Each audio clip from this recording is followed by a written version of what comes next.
Bonjour. Oh, ça va bien ce capitaine. Oh putain, ça fait longtemps vous manquez les pitchounes. Mais fallait que je vous parle d'un truc. En fait, on a retrouvé Black Panther, mais bon, il a des petits soucis intellectuels. Le pouvoir de la panthère. Bon, vous allez voir, il est brave quand même. C'est un peu chaud, mais il est rigolo. Bon. Moi, je retourne à la castagne avec les collègues. Bonne soirée et bonne critique, c'est ça? Merci beaucoup capitaine, ça fait plaisir de vous retrouver. Bonjour à tous et bienvenue dans la Whisk Critique, l'émission où l'on critique des films en buvant du whisky.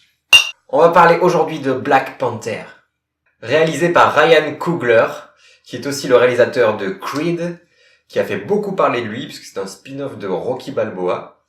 I'm a Creed.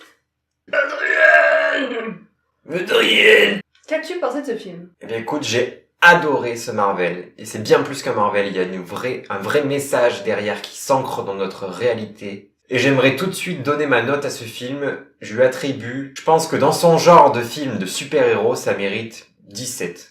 Et toi, tu lui donnerais combien? Moi, je vais lui donner la note de 15 et j'ai adoré aussi. Ce qui nous fait une belle moyenne de 16 sur 20. Disparu. Ce film est très bon. Je partais avec un a priori avec la bande-annonce et surtout qu'on a beaucoup de films de super-héros et c'est vrai que ça peut un peu gaver et un peu saouler d'aller voir ces films au cinéma encore.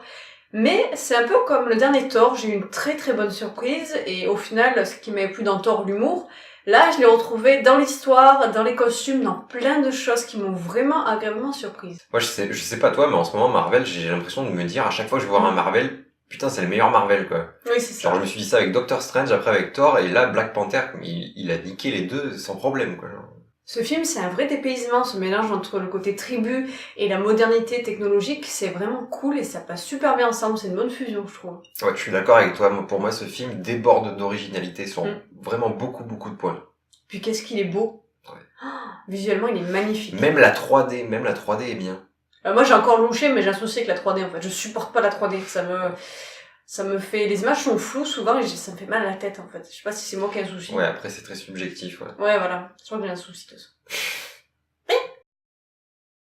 On a un univers qui est prenant, les costumes sont magnifiques, la musique est tellement cool. Le film est super bien mené, les chorégraphies sont magnifiques pendant les combats, et tout est impeccable, que ce soit la bande-son, donc les personnages ou les costumes. J'ai même eu des frissons à certaines scènes de combat, dont celle de la course-poursuite en voiture, mais ça aurait presque mérité des musiques encore plus badass pour bien soutenir ces scènes de combat, mais je vais pas trop me plaindre, déjà c'était bien mené. L'avantage de ces musiques, c'est qu'elles collent vraiment à la culture africaine, et on sent que le réalisateur a vraiment voulu respecter cette culture.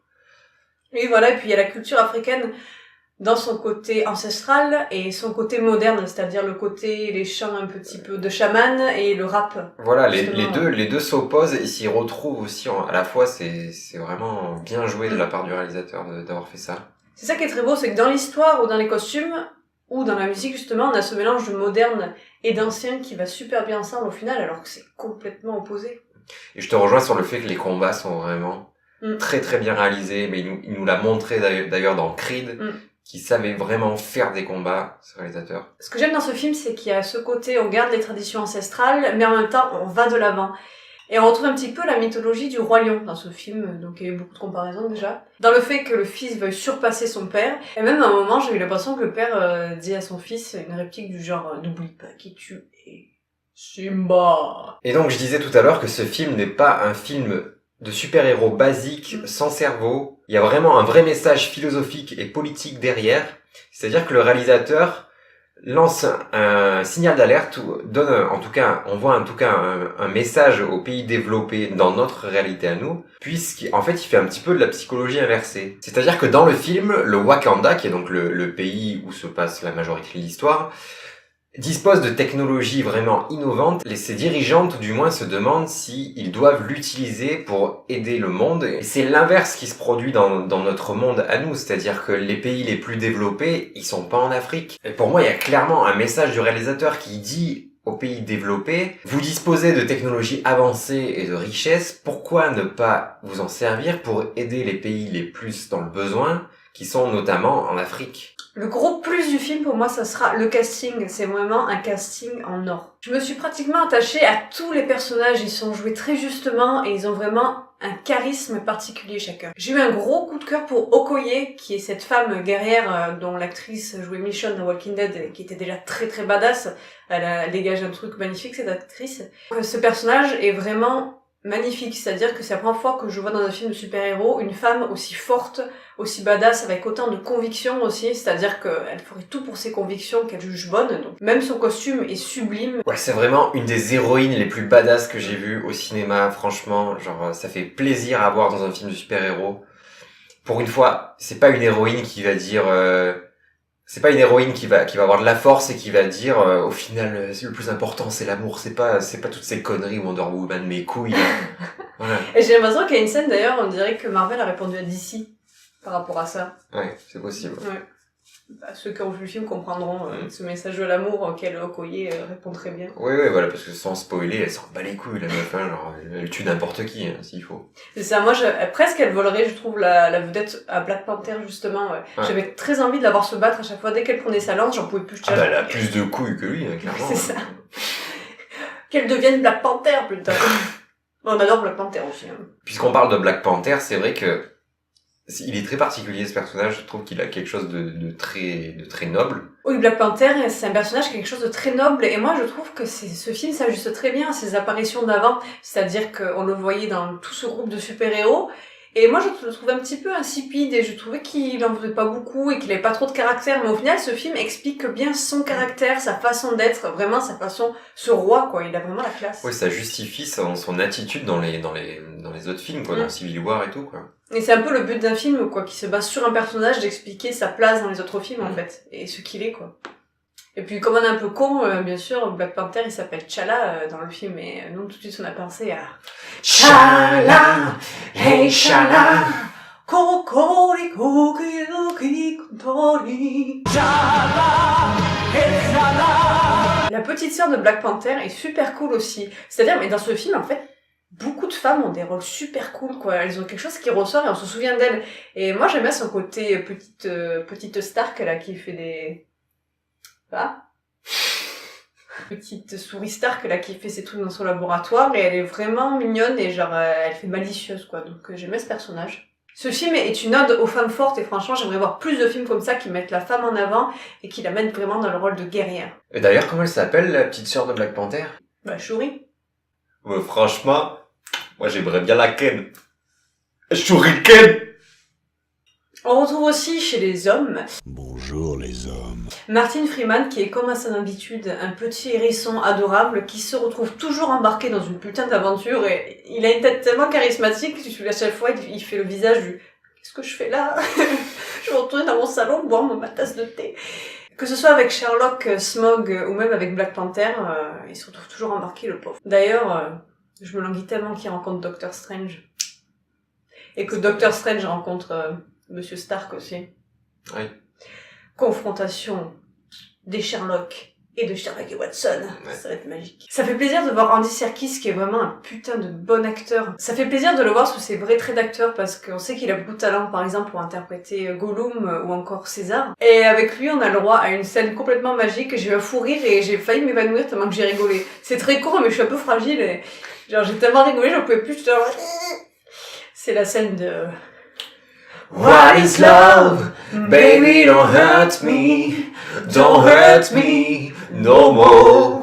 What is love? Baby, don't hurt me.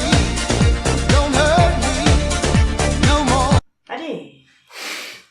Pourquoi tu picoles le caméra toi ?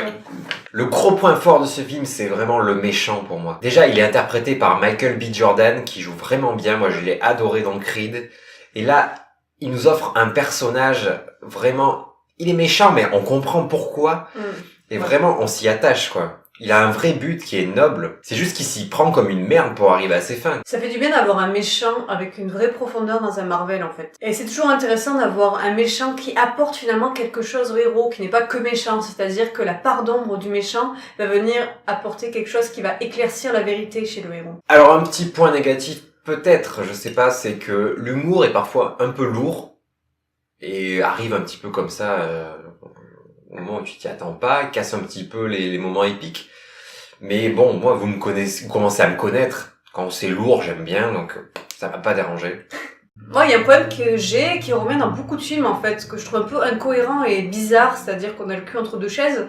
C'est le switch un peu entre le français...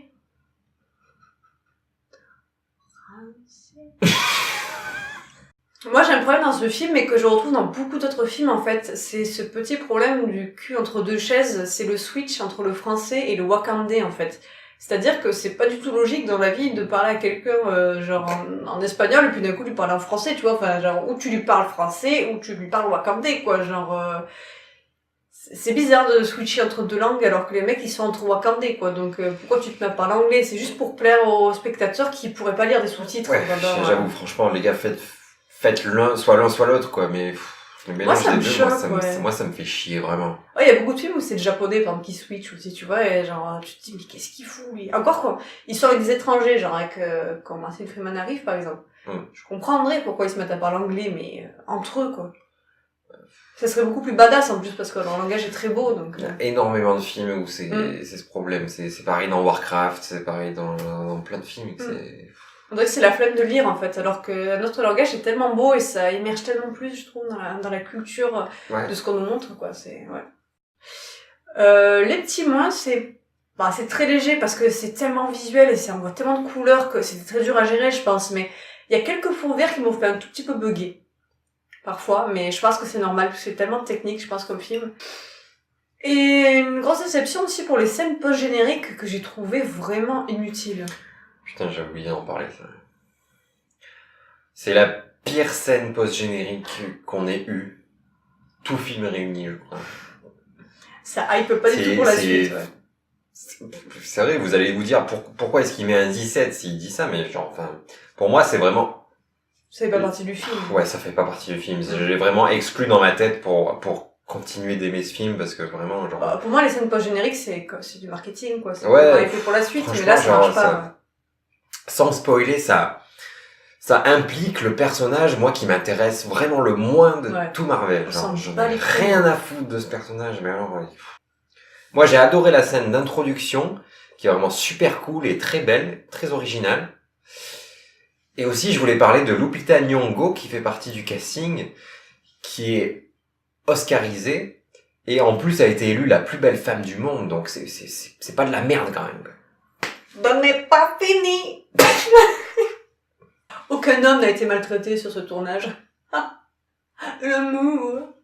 Moi, mon gros coup de cœur du film, c'est le passage dans le monde des ancêtres qui est mystique et magnifique. On a un ciel genre violet, un petit peu avec des aurores boréales, on dirait, avec ces panthères dans les arbres. Voilà, c'est tellement beau, mais moi, j'en voulais plus. J'étais là, genre, montrez-moi ce monde, il est tellement magnifique. Alors, il y a le combat de fin qui fait beaucoup penser à la fin de Star Wars épisode 1, en fait. C'est-à-dire qu'il y a 3 combats qui se superposent.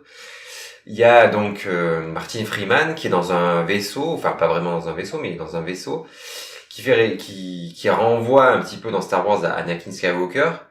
En même temps, on a des guerriers qui se battent dans des plaines avec des espèces de boucliers, des champs de force, quoi, des espèces de champs de force. Et à la fois, on a les 2 héros qui se battent, donc dans Black Panther, les 2 Black Panther. Et dans Star Wars, c'est Dark Maul et Obi-Wan qui se battent. Ce qui est assez perturbant, c'est que il y a vraiment le même genre de passage avec ils se battent. Il y a un truc. Ils se battent et d'un coup il y a un truc qui les empêche de se battre. Dans Star Wars, c'est des espèces de lasers. Et là d'un coup c'est le train qui passe dans Black Panther. Enfin c'est assez troublant. Je sais pas si c'est fait exprès, mais si c'est fait exprès, c'est une référence. C'est pas gênant. Okay. Si c'est pas fait exprès, C'est pas gênant non plus. Dans tous les cas, c'est très bien fait. Dans tous les cas, c'est pas gênant. Ça m'a pas gêné. Moi, j'étais encore plus pris que dans Star Wars. Ça m'a pas du tout gêné. En clair, on vous conseille d'aller voir le film parce qu'il est vraiment très bien. Abonnez-vous, mettez un pouce bleu si vous avez aimé. N'hésitez pas à partager la vidéo, ça nous ferait grandement plaisir. Et on vous laisse sur les images de notre Black Panther à nous. Notre Black Panther à nous est le roi du camouflage. L'avez-vous trouvé sur cette image? Où est-il? Je ne le vois pas.